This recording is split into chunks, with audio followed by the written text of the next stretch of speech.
Bueno, se me olvidó tocar un par de puntos muy importantes. Nada más ya para concluir lo de la independencia.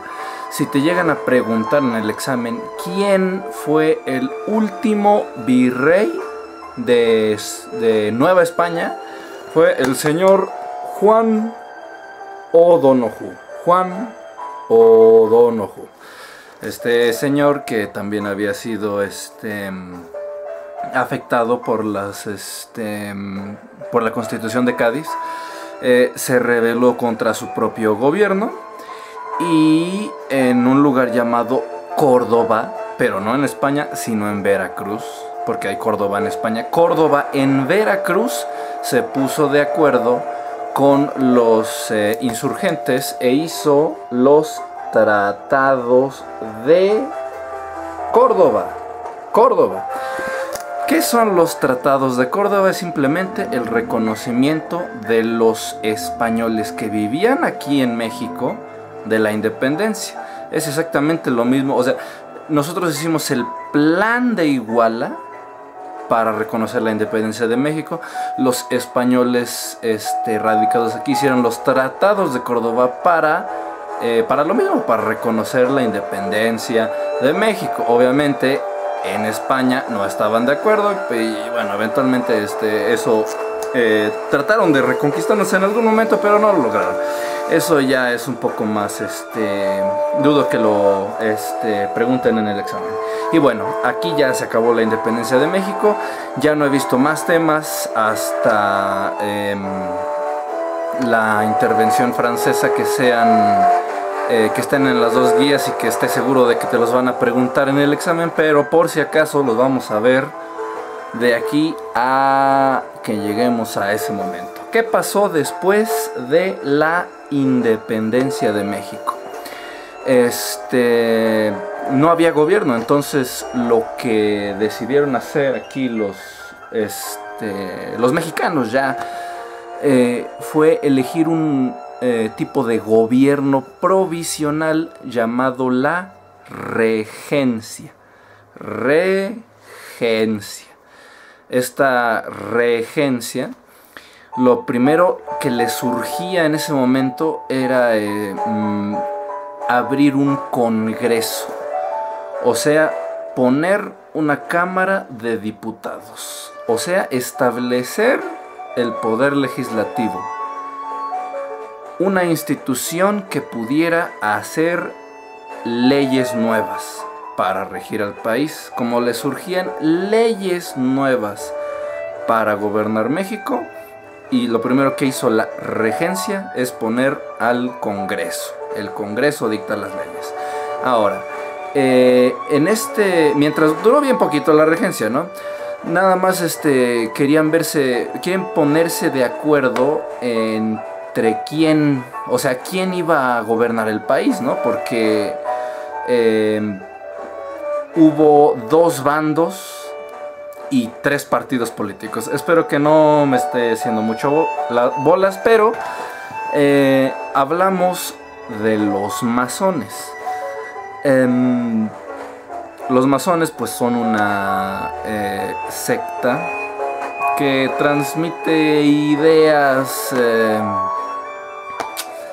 laicas, no religiosas, algunos principios que no son muy buenos espiritualmente hablando, ¿no? Pero lo importante de estas logias es que, bueno, trajeron ideologías, unas de la Ilustración y otras más monárquicas. A ver si no es muy difícil de entender. Una de las logias es la logia yorquina. Así. Yorquina. Como Nueva York, yorquina. ¿Quién trajo esta logia o estas ideas extrañas de liberalismo al país? Pues fueron los estadounidenses mientras estábamos aquí peleándonos en la guerra de la independencia.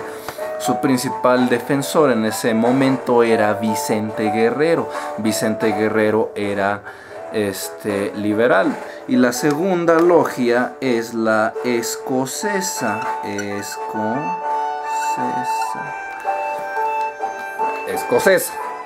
Escocesa, como de Escocia, como de lo que está al sur de Inglaterra, que tiene su banderita un tache, que los hombres usan falditas. ¿Por qué son importantes estas dos logias o grupos de masones? Porque estos dos van a formar los únicos dos partidos políticos que van a existir desde la independencia hasta que termine el gobierno de Porfirio Díaz. O sea, van a estar todo el siglo XIX presentes aquí. La logia yorquina eventualmente se convirtió en el Partido Liberal. ¿Qué es el Partido Liberal? Es un partido político cuya ideología es separar la iglesia del Estado. Bueno, no como el concepto que hoy tenemos de separarlo, sino más bien en sus ideales ellos querían que el Estado estuviera por encima de la iglesia y así poder pues explotar mejor los beneficios que se pudiesen dar, ¿no?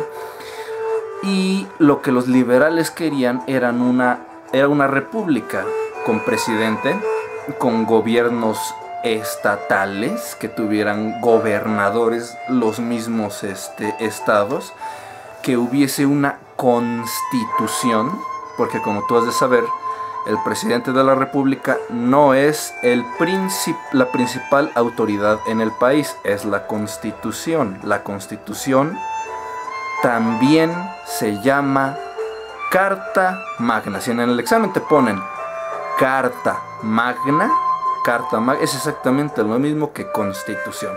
Ahora, los conservadores, ellos quieren, lo que quieren es que no haya como tal una república, sino que, bueno, o sea, sí quieren una república, pero no al modo de los liberales, o sea, que no haya gobernadores en cada estado, sino que una sola persona gobierne todo el país en todos sus territorios y que la persona que gobierna el país sea un monarca, un rey, un emperador, etcétera, etcétera. Y además quiere que la iglesia católica siga teniendo el mismo poder e influencia y por lo tanto los mismos beneficios que cuando éramos colonia de España, ¿no? También los liberales querían que se le redujeran los privilegios al ejército mexicano. Los conservadores lo retenían, pero bueno, a lo largo del siglo XIX estuvieron cambiando de bando el poder aquí, ¿no? Pero bueno, como ya dije antes, inmediatamente después de la independencia no hay gobierno, se establece la regencia. Hay tres partidos políticos con ideologías muy distintas. Todavía no existe el Partido Conservador y Liberal, pero ya vendrán. Y estos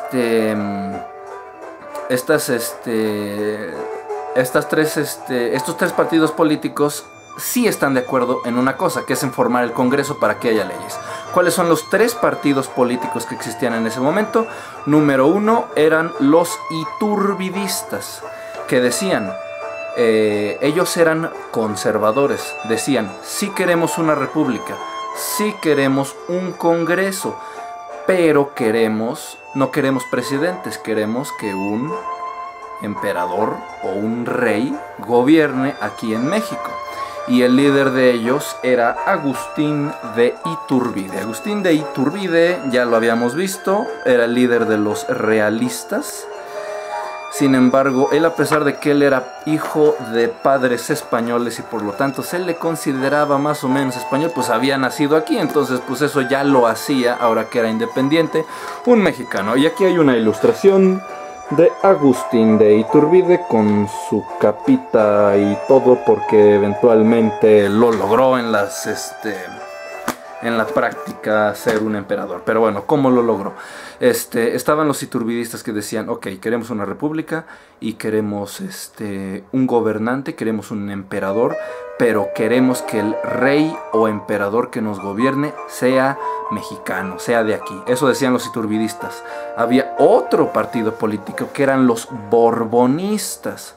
Los borbonistas, como los que estaban de acuerdo con la ideología de los reyes de España, decían, estamos de acuerdo con que México sea independiente, estamos de acuerdo en que haya una república y que haya un congreso para hacer leyes, y estamos de acuerdo en que en vez de presidentes haya emperadores o reyes y que gobiernen en línea sucesoria, pero no queremos que lo haga un mexicano. Vamos a pedirle a Europa que nos traiga un rey o alguien de la nobleza de allá para que nos gobiernen para acá. Y el último de los partidos, que era el que menos poder en ese momento tenía, eran los republicanos. También querían una república, pero ellos la querían federal. Querían presidente mexicano, querían estados, querían constitución, pero eventualmente quien triunfa en el proceso de decir, ay, ¿quién se queda con el hueso? ¿Quién se queda con el poder? Pues fueron los iturbidistas.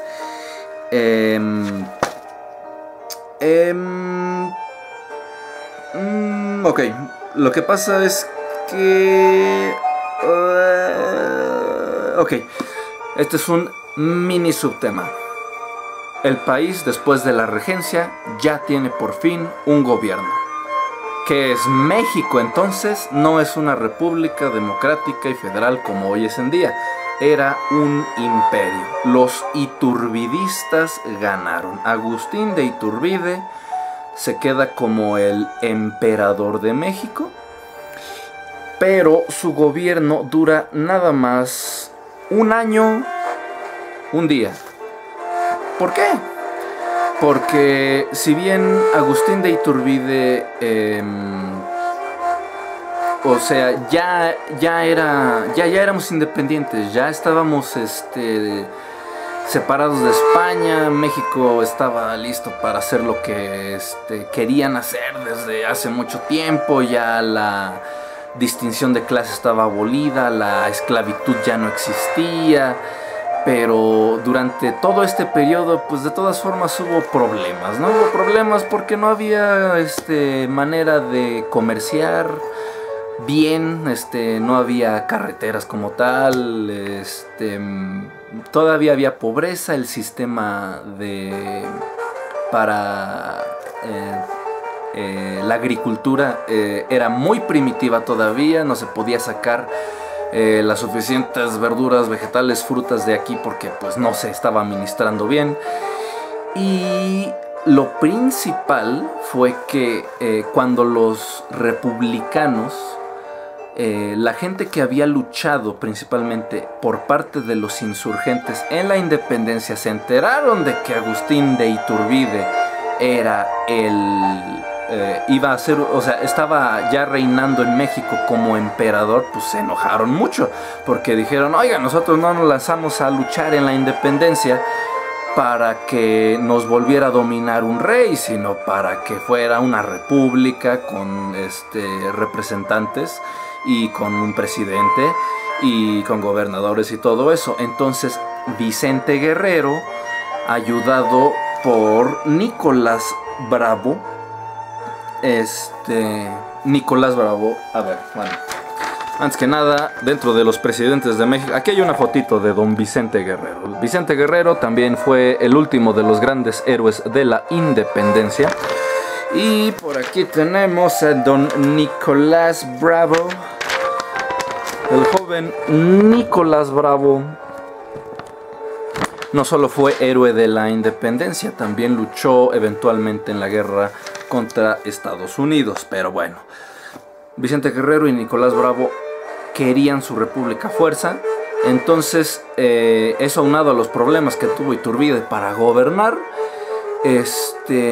se organizó una revuelta en contra de él y nada más gobernó un año como emperador de México y se fue a Italia porque aquí ya no lo querían. Pero bueno, políticamente, ¿en qué consistió el plan para sacar a Iturbide del país? Bueno, se llama el Plan de Casamata. Plan de Casamata. Una caseta mal hecha y una mata, que es una hierbita. Plan de Casamata. El principal inconforme del gobierno de Iturbide es este señor, una persona de la cual hablaremos en un momento, Antonio López de Santa Anna. Antonio López de Santa Anna con Vicente Guerrero y con Nicolás Bravo hacen el Plan de Casamata y le dicen a Iturbide: no queremos que los conservadores, los monárquicos gobiernen, queremos república, queremos gobierno liberal. Lo sacan y otra vez México se queda sin gobernante durante un año. Un año estuvo, después de que sacaron a Iturbide del poder, sin nadie que representase la autoridad. Y en ese gobierno, en lo que se ponían de acuerdo en cómo le iban a hacer para meter para hacer un gobierno con presidentes, los estados de más al sur de México les dio miedo de que hubiera otra guerra porque faltara la Constitución, otra vez porque no hubiera leyes para gobernarlos. Recordemos que antes de 1824,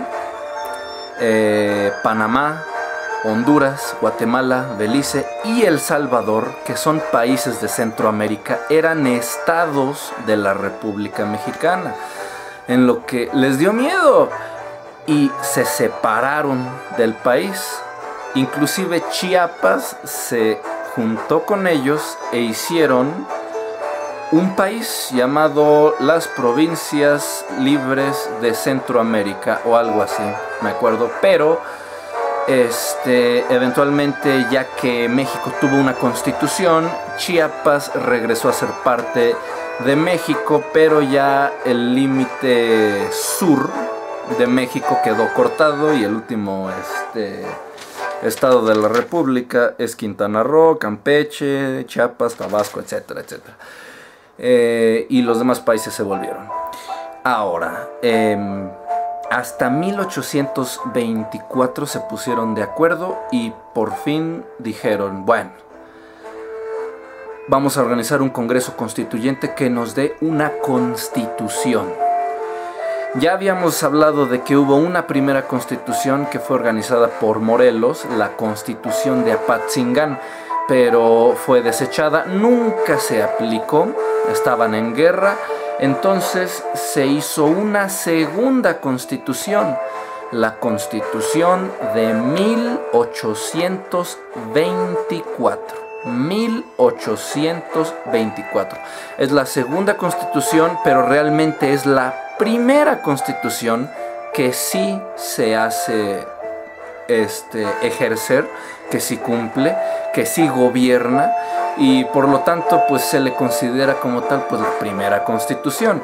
La Constitución de 1824 decía que era por ley la religión católica la religión oficial y era ilegal practicar otra religión que no fuera la católica.